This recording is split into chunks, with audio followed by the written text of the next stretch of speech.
Charles Arthur Floyd, Oklahoma's most infamous and glorified folk bandit, rose to become one of the country's most celebrated criminals.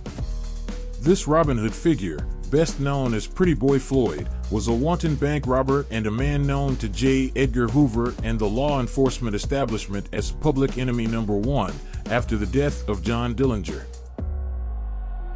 Before we continue, welcome back. Don't forget to subscribe to the Past Crimes channel, and also don't forget to like this video.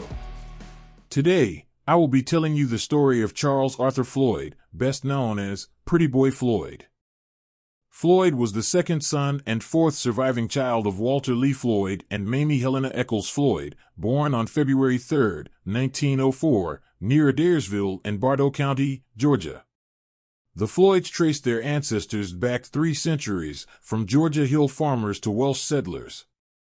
Fleeing the hills of northwestern Georgia in 1911 in search of opportunities further west, the Floyds and young Charles joined family and friends in Sequoyah County, near the Arkansas border in eastern Oklahoma.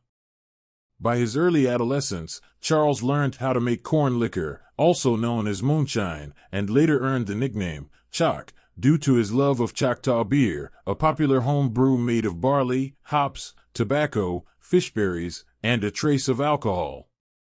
He became involved in bootlegging and other illegal activities when he was 16 years old. Floyd found a criminal mentor in Wichita in John Callahan, a shadowy figure who ran one of the Midwest's largest fencing operations. Floyd returned to Oklahoma to see his family and friends, and in 1924 he married Ruby Hargraves, the daughter of a tenant farmer. Ruby gave birth to a son named Jack Dempsey Floyd, named after the world champion boxer, later that year.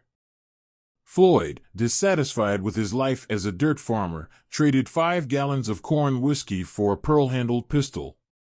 In 1925, he and a friend jumped a freight train heading east, leaving behind the Oklahoma Cookson Hills.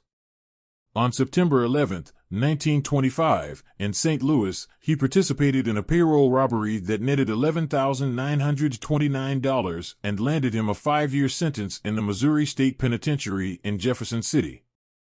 Ruby Floyd filed for divorce and took custody of their 4-year-old son on January 4, 1929.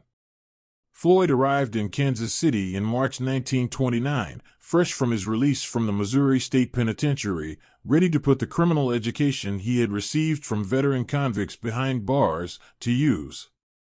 Floyd met his future girlfriend, Beulah Baird, during a card game at Mother Ash's boarding house in Kansas City, and she gave him the colorful nickname, Pretty Boy Floyd. Floyd committed over 30 successful bank robberies across the Midwest, primarily in Ohio and Oklahoma, usually accompanied by one or more accomplices. Authorities also charged him with several murders that resulted from gun battles with law enforcement or rival criminals. Many of the crimes attributed to Floyd were later proven to be false. Floyd shot and killed Irv Kelly, an Oklahoma lawman turned bounty hunter, on April 9, 1932, during a botched ambush near Bixby, Oklahoma. Floyd's most illustrious bank robbery occurred later that year in his hometown, when he and his partner George Birdwell robbed the Sallisaw State Bank in broad daylight in front of friends and family. Despite his criminal history, Floyd was well liked by the general public. He allegedly destroyed mortgage documents when he robbed banks, but this has never been confirmed and may be a myth. He was frequently protected by Oklahoma residents who referred to him as Robin Hood of the Cookson Hills. Floyd's bandit career began to unravel on June 17, 1933, when he and Adam Ricchetti were named as the prime suspects in the Kansas City massacre. Vernon Miller and his associates launched an attack on lawmen escorting robber Frank Jelly Nash to a car parked at Kansas City's Union Station. Kansas City detectives William Grooms and Frank Hermanson were killed, as were Oklahoma Police Chief Otto Reed and Special Agent Ray Caffrey. Nash was also shot in the head by his would-be rescuers while sitting in the car. 2 other Kansas City cops survived by slumping forward in the back seat and pretending to be dead. Vernon Miller was found dead outside Detroit, Michigan, on November 27, 1933, after being beaten and strangled. J. Edgar Hoover used the incident to gain additional authority to pursue Floyd.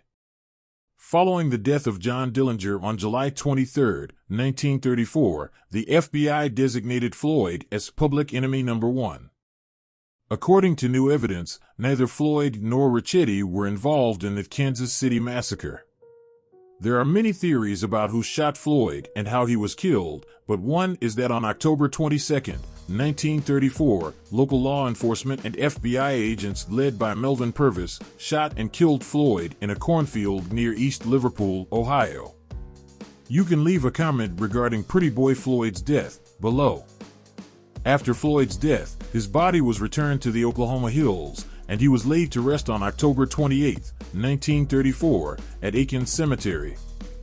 A crowd estimated at more than 20,000 made it the largest funeral in Oklahoma history. Thank you for watching another Past Crimes video, and this was the story of Charles Arthur Floyd, aka Pretty Boy Floyd. Don't forget to like and subscribe.